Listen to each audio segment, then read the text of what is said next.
Oh, I can smell your raw dog. Oh. It's because you made this farty food last night. Oh God. We're like a farting team on the mountain.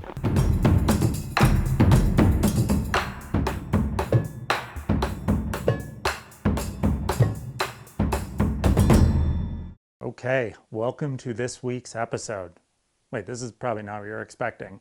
That's right, we're going to a 2-week schedule, back to kind of a normal schedule. This last run of episode a week was pretty crazy. We need a little bit more time to edit, a little bit more time to work on things, and a little bit more time to ski. So in place of that, we've got this, a bonus episode, taking place right here in my garage. And we're gonna be talking about gear, everyone's favorite subject. Specifically, skis, boots, bindings, kind of hard goods. All that other stuff we'll talk about in a later bonus episode. But before we get down to it, can I ask you to do one thing?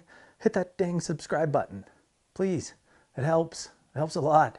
Not just because I want like the ego and the self-inflation, but when I got to go pitch this to sponsors next year, one of the things I look at is how many subscribers you got, how many views you got. So in order to raise funds for next year, make this thing better, make the episodes better, make it more entertaining, raise the funds to do this again, please hit that subscribe button. It'll help. Okay, so let's get into it. We're going to talk about skis. First, I'm going to crack a beer because it's about that time. We're going to go with a Sufferfest repeat because this episode might take 2 beers. Well, no. Okay, so we're going to start from fattest to skinniest. First one we're going to go with is the Salomon Qst 118. This was my preferred ski for the last like 5 years. I actually have skied on it less than normal because I've been skiing less POW than normal. Holy shit, this skiing is gonna suck. Because quite often to climb and ski these lines, you kind of have to have stability over powder conditions. But I still use these. I used them up in Alaska. I've used them in Utah. Still waiting for those good conditions. So they're twin rockered, so rockered in the tip and tail. They've got a wood core with a CFX carbon fiber flaxseed stringer that helps them keep dampened. They're 118 underfoot. They're one of the lightest skis in the class, so they're kind of built for this sort of thing, for touring in powder. Obviously, I used them when filming out of helicopters and off snowmobiles, but for what I'm doing this year, they're pretty damn good ski because they're pretty light for the size. I skied on a 192 because I'm a big guy, 6'2", and mainly been skiing on the MTN binding. I know people have been asking, like, where's the shift, what I've been doing. Well, I did ski on the shift. I definitely skied on this pair of skis. This is the exact one. This is last year's model. I didn't have the next year's model and in Utah on the first line, but I skied this on Mount Superior. So one of the things a lot of people ask is, why are you using the MTN binding over the shift binding?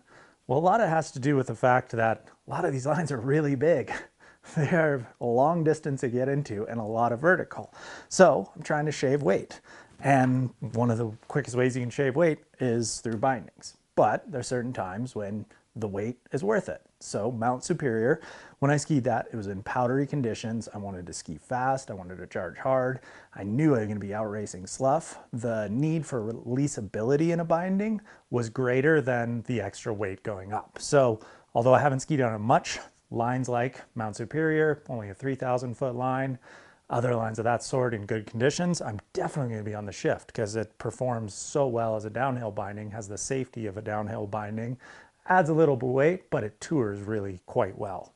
Didn't get to ski on it too much this year because mainly we were trying to tick off big lines. So ended up kind of on this setup a little bit more. Like I said, skied this up in Alaska, skied with pin bindings. I mean, we were doing 13 miles and 6,500 vert, having an extra couple pounds of weight on your feet, that adds up pretty quickly. So I go with these pin bindings. Not quite the same performance as a downhill binding, but these ones in general have a lot of power transfer. They stay on your feet. What I really like about them is they're simple, very few moving parts, so they're not going to break, and reliability when you're deep in the backcountry is pretty essential. So then the next ski in the range that I use quite often, almost have used it the most often, is the Salomon Qst 106. This is by far the most versatile ski I've ever skied on.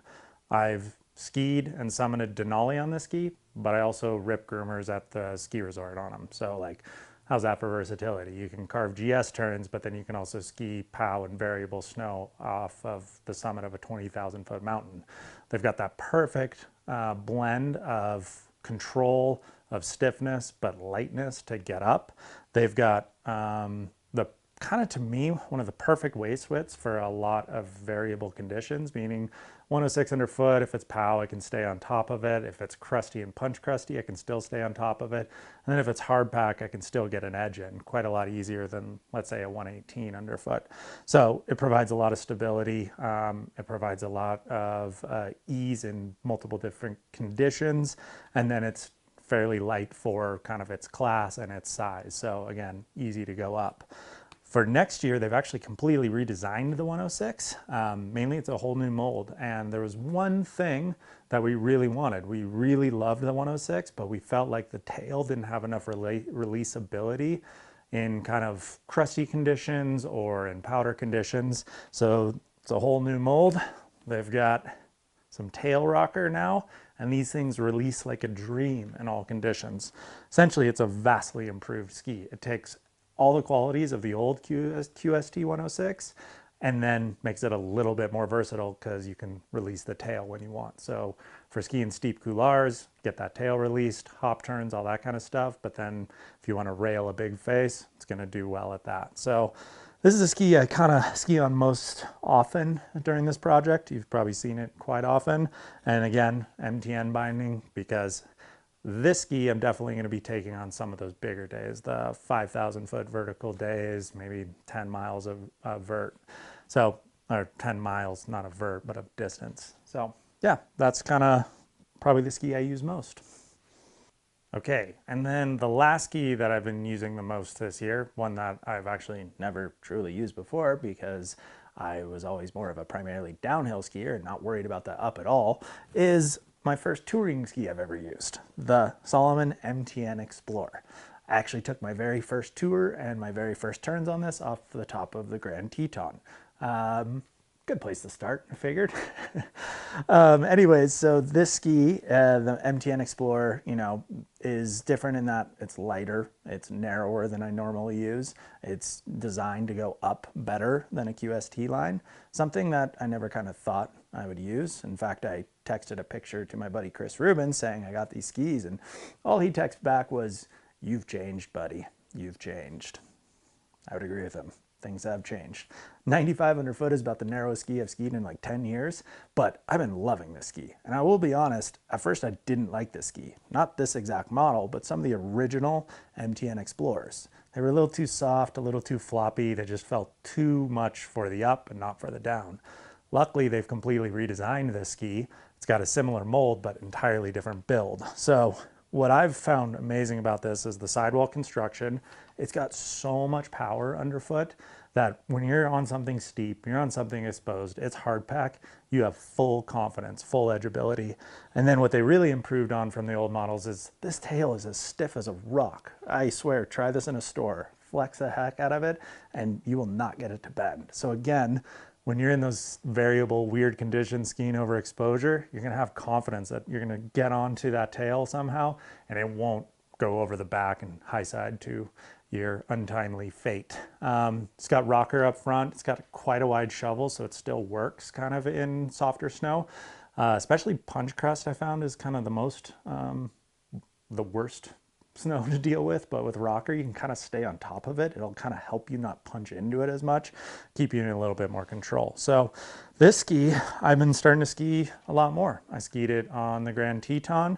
I skied it on a couple other lines. When something like lightness comes into effect, when the distance of access is huge and the vertical is huge, you really want to start shaving those pounds off. Like on the Grand, we have packs filled with ropes and climbing gear, axes, crampons, all kinds of stuff like that. Your bag is 45 pounds. So if you're all of a sudden using skis that weigh like 2 or 3 pounds more than the other one, you're really going to be tiring yourself out. It's that whole principle of a pound on your foot is equal to 3 pounds in your pack. I don't know if that's true, but I've heard that from military guys or something. So trying to go light, this is the ski I choose. I've been quite loving this ski. And yeah, Rubens, I've changed because I like this ski. Oh, and last but not least, the S-Lab, the Salomon X-Help S-Lab. This is what I did the Spearhead Traverse on. They weigh like what a chopstick weighs. They're so light. They're incredible. Yeah, if you want to fly uphill, use these. Ironically, these are something like, I don't know, 79 underfoot. That's considered a Pow ski for skimo racers. They're usually in like the 60s or something like that. So this is Kilian Jornet's Pow ski. Not quite my Pow ski, but Kilian weighs probably like 70 pounds lighter than me. So yeah, it was fun touring around on him. You can really fly across long distances, but probably not going to pick them up too often. Okay, so boots. Well, you guys probably know if you pay attention, I modify the heck out of my boots. Boots are super, super personal. I've been kind of building and modifying my boots for the last like 6 years now. So I'm not going to show you those because it doesn't really matter, but I will tell you kind of the boots I do use. So 90% of the time I've been on the Salomon Mountain Lab, the MTN Lab. It's a boot we've had for about 5 years. Again, mines are personalized to my liking, but I'm going to be using this boot if I'm going to be skiing hard. So up in Alaska, I want some added performance. Pretty much majority of the lines actually I'm on this because I still like the downhill more than the uphill. And although these are heavier than something like this, which I'll go into, they still perform so well in the downhill and give me so much power and control, yet still tour easily enough and are light for their performance. I ended up on the Mountain Lab, sorry.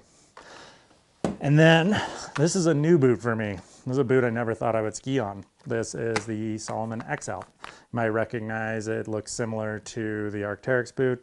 It is similar with companies, all that kind of stuff. You know, they're all owned by the same people. So this is a very similar boot. This is built specifically for walking. It's got full range of movement front and back, which makes a huge difference for touring. Once I started touring in these, I realized like, oh man, having forward range of movement is so much easier.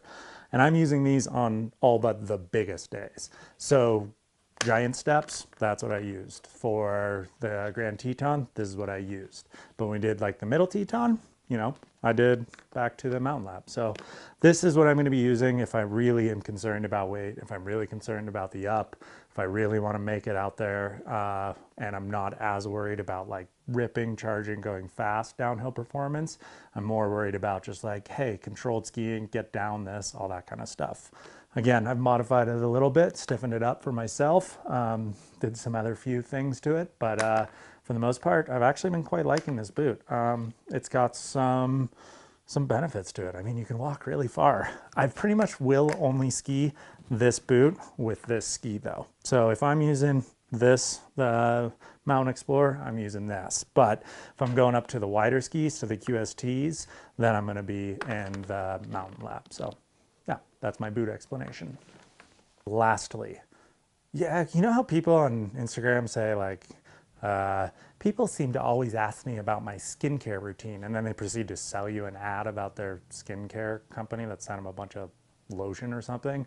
Yeah, it feels really fake. Well, this isn't fake because honestly, the single biggest question I've gotten this year, the most questions, has been about my damn poles. I didn't know people cared about poles so much. These guys, like literally almost every time I post a video, people talk about these things. I don't even know the name of them, but they're carbon, they're from Salomon, and they're sweet to tour with. I don't use pole straps. I also mount a little GoPro mount up there, kind of grind it down, screw it in there, and then I can do my selfies like that. But mainly what I do like about these poles quite often is that they're light, they're carbon, they move up and down like any good touring pole should, but then you can shift your hand up and down this. So if you're going up a side hill, you're gonna want your hand up here and a hand down here, down lower and up here. It just keeps your shoulders more level. You're not like doing weird stuff. So just quick to move up and down, good grip the whole time. Yeah, I don't know why you guys ask about my poles, but there they are. They're Salomons. I don't even know the name of them. Look them up.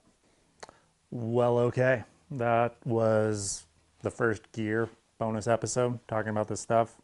I do get a lot of comments and questions about it, so that's it. That's what I've been using for most of the season. Cheers.